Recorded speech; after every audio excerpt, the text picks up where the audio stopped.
Halo teman-teman, Assalamualaikum warahmatullahi wabarakatuh. Kembali lagi dengan saya Abdul Latif, seorang mahasiswa dari Universitas Negeri Padang, Fakultas Ilmu Pendidikan, Departemen Administrasi Pendidikan. Video kali ini saya akan menyampaikan tentang topik komunikasi, yaitu komunikasi interpersonal.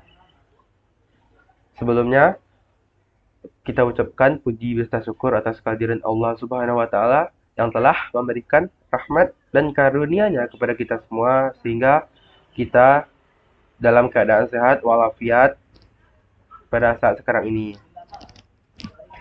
Selanjutnya, salawat beriringan salam tak bosan-bosannya kita hadiahkan kepada pucuk pimpinan umat, yakninya Nabi besar Muhammad Sallallahu Alaihi Wasallam. Baiklah, kita masuk ke dalam isi materi pada video kali ini, yaitu tentang komunikasi interpersonal. Interpersonal secara umum merujuk pada interaksi atau hubungan antara individu dengan individu lainnya. Dalam konteks komunikasi, istilah ini menggambarkan proses pertukaran informasi, ide, atau gagasan antara dua orang atau lebih yang berinteraksi secara langsung atau tatap muka. Komunikasi interpersonal adalah bagian penting dari kehidupan sosial manusia, karena setiap individu sebagai makhluk sosial membutuhkan manusia lainnya.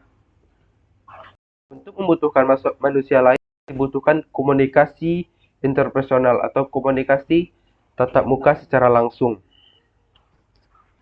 Komunikasi memiliki pengaruh besar dalam hubungan seseorang dengan orang lain. Menurut para ahli, ada beberapa pendapat tentang pengertian komunikasi interpersonal ini. Yang pertama yaitu dari Joseph A. De Vito mengartikan komunikasi interpersonal sebagai penyampaian pesan secara verbal maupun nonverbal antara dua orang atau lebih yang saling memengaruhi, yaitu antara ide, gagasan, atau saat bertukar pikiran. Selanjutnya, menurut R. Wayne Peace menyatakan bahwa komunikasi interpersonal adalah proses komunikasi antara dua orang atau lebih secara tatap muka, memungkinkan pengiriman pesan langsung dan tanggapan yang simultan. Selanjutnya, menurut Dedi Mulyana menjelaskan bahwa komunikasi antar pribadi adalah komunikasi tatap muka yang memungkinkan para peserta untuk menangkap reaksi satu sama lain, satu individu dengan individu yang lainnya secara langsung. Selanjutnya, menurut para ahli, Bert Lund mengartikan komunikasi interpersonal sebagai pertemuan spontan antara dua orang atau lebih. Dan yang terakhir, menurut Everett M. Rogers menyatakan bahwa komunikasi interpersonal adalah komunikasi dari mulut ke mulut dalam interaksi tatap muka atau interaksi secara langsung. Dari definisi para ahli di atas yang saya sebutkan tadi, dapat kita simpulkan bahwa komunikasi interpersonal dapat diartikan sebagai interaksi secara langsung antara dua orang atau lebih, di mana pesan yang disampaikan baik secara verbal maupun nonverbal, sehingga memungkinkan peserta untuk saling memengaruhi dan merespon secara simultan saat itu juga, atau saat kita berkomunikasi secara langsung. Nah, komunikasi interpersonal ini terdapat klasifikasi sebagai berikut. Yang pertama yaitu komunikasi interpersonal dapat komunikasi diadik, yaitu interaksi antara dua individu seperti percakapan antar teman atau diskusi antara guru dan murid. Komunikasi interpersonal ini dalam skala kecil, yaitu saat terjadi, contohnya saat kita melakukan diskusi kelompok, saat kelompok menerangkan presentasi materi. Yang kedua, klasifikasi yang kedua, komunikasi kelompok kecil, yaitu melibatkan interaksi antara beberapa individu dalam kelompok kecil, misalnya diskusi belajar. Dan yang terakhir, komunikasi publik. Meskipun melibatkan lebih dari dua orang, tetap komunikasi ini tetap berakar pada prinsip komunikasi interpersonal, karena melibatkan interaksi antar individu dengan individu atau kelompok yang lainnya secara langsung atau tatap muka. Contohnya seperti saat melakukan presentasi atau seminar.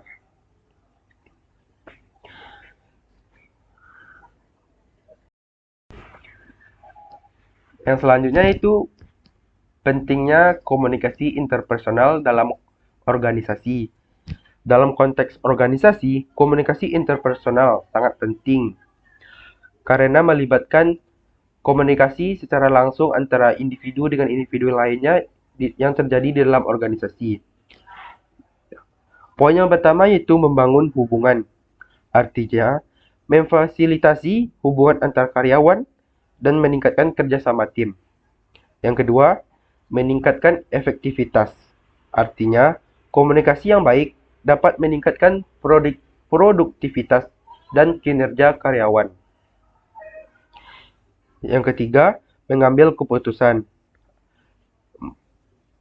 Komunikasi interpersonal memungkinkan pertukaran ide dan informasi yang diperlukan untuk membuat keputusan yang tepat saat melakukan pertukaran pikiran atau saat berdiskusi. Dan yang terakhir yaitu mengurangi konflik. Dengan adanya komunikasi interpersonal yang efektif yang terjadi di dalam organisasi, potensi konflik dapat dikurangi atau dapat dihindari melalui pemahaman yang lebih antar individu dengan individu yang lainnya. Yang selanjutnya itu prinsip komunikasi interpersonal.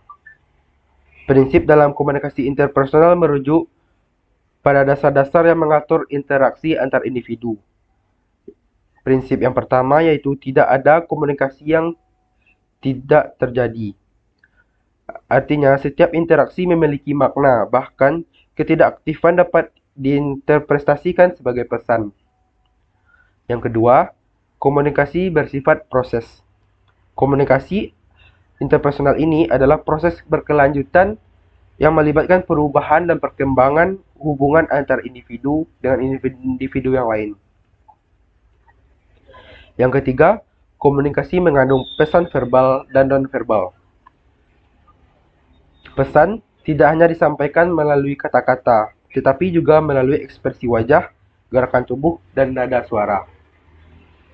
Yang prinsip keempat, komunikasi bersifat relasional. Artinya, setiap interaksi membangun hubungan yang mempengaruhi cara pesan diterima dan ditanggapi. Dan prinsip yang terakhir, komunikasi dipengaruhi oleh konteks.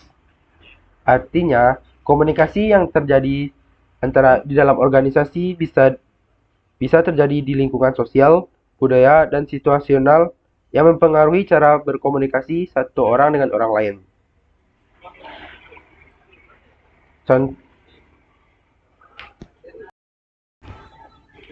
Materi yang terakhir itu model-model saat melakukan komunikasi interpersonal dalam organisasi.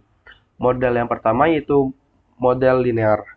Model ini komunikasi interpersonal digambarkan sebagai bentuk yang linear atau searah.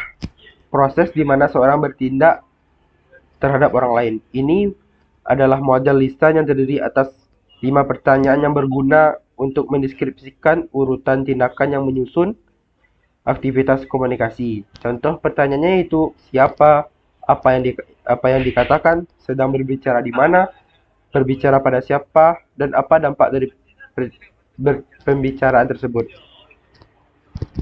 Model linear seperti ini memiliki kekurangan karena yang terjadi adalah komunikasi atau lawan bicara tidak memberikan efek apapun atau tidak ada umpan balik atau respon yang dari pesan yang kita sampaikan.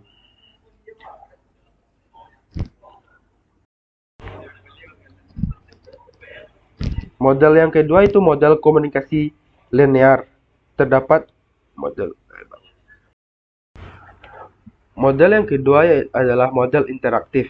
Model interaktif menggambarkan komunikasi sebagai proses di mana pendengar memberikan umpan balik terhadap pesan yang disampaikan atau respon dari pendengar. Model interaktif menyadari bahwa komunikator menciptakan dan menerjemahkan pesan dalam konteks pengalaman pribadinya. Meski model interaktif adalah pengembangan dari model linear, sistemnya masih memandang komunikasi sebagai urutan di mana ada orang yang berperan sebagai pengirim pesan dan ada orang lain sebagai penerima pesan. Pada kenyataannya, orang yang terlibat dalam proses komunikasi bisa bertindak sebagai pengirim sekaligus penerima pesan. Dan model yang terakhir yaitu model transaksional. Model transaksional menekankan pada pola komunikasi yang dinamis dan berbagai peran yang dijalankan seorang selama proses interaksi itu tersebut terjadi. Salah satu dari ciri model ini adalah penjelasan mengenai waktu menunjukkan fakta bahwa pesan atau gangguan pengalaman senantiasa berubah dari waktu ke waktu. Model transaksional menganggap bahwa pengguna muncul di seluruh proses komunikasi interpersonal. Model komunikasi transaksional ini tidak melihat seseorang berperan sebagai komunikator atau komunikan. Kedua pihak yang berkomunikasi berada dalam posisi setara dan saling bertukar ide, gagasan, atau pikiran. Demikian materi yang saya sampaikan mengenai komunikasi interpersonal pada video ini. Terima kasih kepada teman-teman yang sudah menonton video saya. Saya akhiri video saya. Assalamualaikum warahmatullahi wabarakatuh.